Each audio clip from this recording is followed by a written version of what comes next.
Hello, Connection team. It is Jim at True Hope, and I'm really grateful for your time to watch this video. This is a short synopsis of about 2 hours that our Connect team spent together in a special meeting that Pastor Bruce and Matt called for the leaders of our church preparing for Easter, but also some time we had together right after that initial meeting. So there's a couple of quick updates I want to share with you regarding Easter, regarding our team, a lot of great things that are happening. Dina and I have been having a lot of great conversations about just some things that we want to see happen and some dreams that we have for this team. So strap in. I'm going to go through these really quick because I want to respect your time. First off, when it comes to Easter, when it comes to us creating an environment that's hospitable and welcoming for people, I just want to keep these things in mind. I know you guys live these out, but it's really good for us to go back to the basics and remember these things week in and week out because it's easy to lose sight of it. First off, when you're serving in your position and someone asks you and comes up, where do I go for the service, or where do I check my kids in, or whatever it may be, you have our permission to leave your post, if you will, and walk with them. Take them to where they need to go. It is better that you do that than a few of our regulars get past their bulletin or be said hi to at the door on their way in. It is extremely important to walk that person to where they need to go. Secondly, want to encourage you in this. Parking is going to be an issue. It actually is kind of tight already at our second service. So would you consider, if you attend our second service, or maybe you serve at the first service but you're still there through the start of the second service, to not park on the block of True Hope in our city block here on 13th and 14th. I've been starting to do that recently, and I noticed that just past our block, literally the perimeter of the block here at True Hope, there's lots of parking. So if you would consider parking a half block away, that'll open up a lot of parking spaces for those that are new and those that are visiting. The simple fact is, if you go to visit a church and there's no parking, you're not going to stay. And we don't want to let parking get in the way of someone getting to know God. Now, if you are in a spot where mobility is an issue, of course you have a pass on this.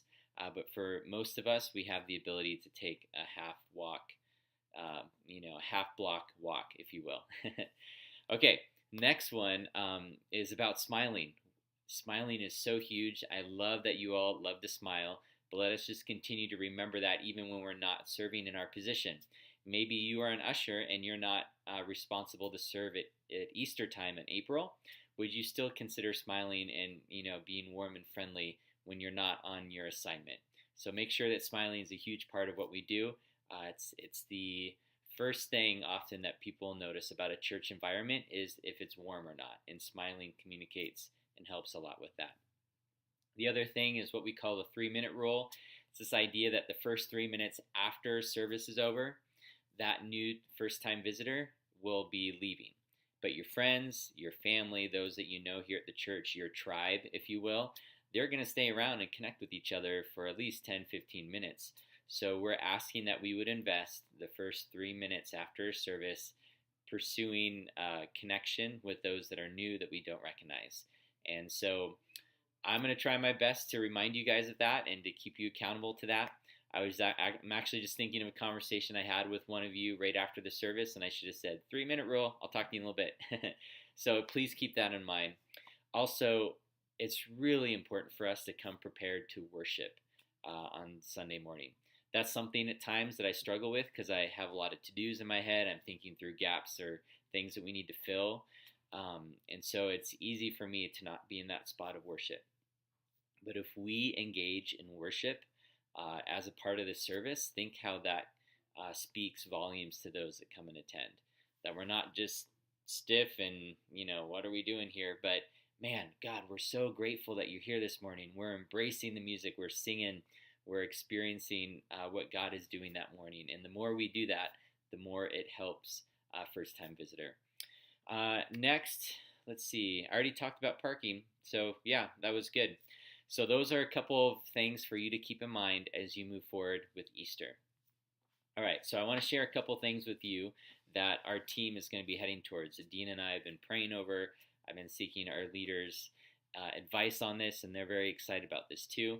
But there's two things we're going to be doing with our connection team in the weeks and months to come. First off, we are going to work on consolidating some of our teams. Do you know that there are, as coming to True Hope and assessing everything here, we have 6 teams that serve in our lobby space. 6.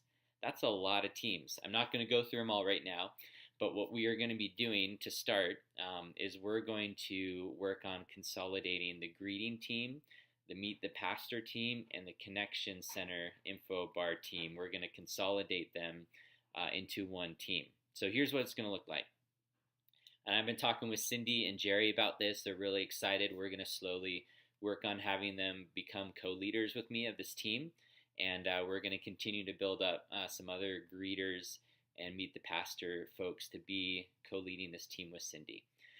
So here's what we're going to do. So the greeting team on Sunday morning, they're going to be serving at the information area. They're going to be serving as Meet the Pastor folks, which I love the heart behind the Meet the Pastor team. They're relentless in their pursuit of connecting with new people and introducing them to others, including staff, to help them feel connected, walking them over to the espresso bar, helping a connection card get filled out. Those are all really good things that the rest of our teams need to learn. So I'm excited that the greeting team, that we as greeters are going to learn from that heart of the Meet the Pastor team. So let me talk about the next thing we're going to do. We're going to consolidate the teams, as I just said.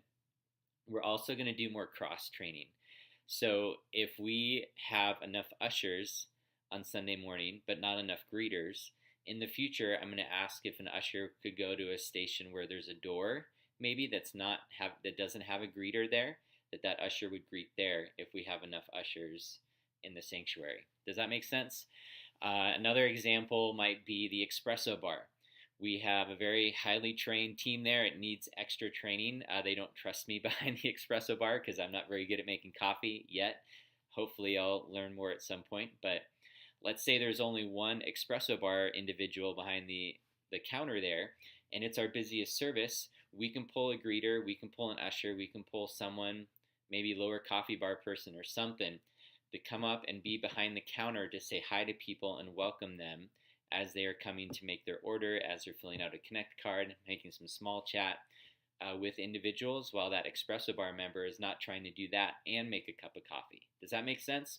So I love for us to start as a connection team thinking about what is the need in the lobby, what are the gaps, how can we help care for the lobby space versus just thinking, well, this is my little role and I'm just going to do this.